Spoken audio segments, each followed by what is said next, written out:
જય શ્રી કૃષ્ણ મહાદેવ હર। એક રાજાના રાજ્યમાં એક પટેલ સેવા કરતા હતા।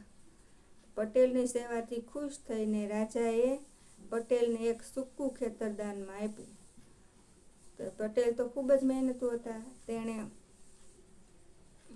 ખેતર ખેડીને અને ખૂબ જ નવા નવા વૃક્ષો વાવ્યા ને ખેતરને આખું લીલુંછમ કરી નાખ્યું। થોડા દિવસ થયા ને તો રાજા ફરતા ફરતા ત્યાં પટેલના ખેતર પાસે નીકળ્યા। તો રાજાએ પટેલનું ખેતર જોઈને રાજાના મનમાં લાલચ આવી ગઈ। એ કે જો હું આ ખેતર લઈ લઉં અને પટેલને બીજું સૂકું ખેતર આપી દઉં તો એ કે ન ચાલે, એવો વિચાર આવ્યો। તો પ્રધાનજી ખૂબ જ સમજદાર હતા।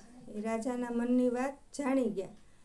તો પ્રધાનજીને હવે રાજાને કહેવું કેમ? તો પ્રધાનજીએ કીધું કે એના જ ઓલામાં રાજાના ભાષામાં જ રાજાને જવાબ આપું।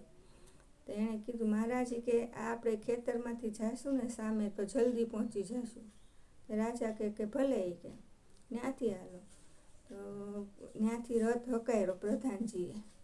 રથ ચલાવીને પછી સામે પહોંચ્યા ને ખેતરની સીમ પૂરી થઈને એટલે પ્રધાનજી નીચે ઉતર્યા અને કપડાથી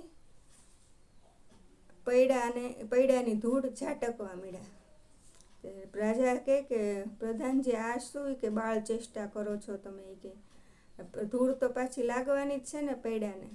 પ્રધાનજી કે ધૂળ તો લાગવાની જ છે, પણ આપણે કે ધર્માદાના ખેતરમાંથી રથ ચલાવ્યો છે એટલે આપણે ધર્માદાની ધૂળે ન ખપે કે મહારાજ, એટલે હું કે ધૂળ ઝાટકું છું।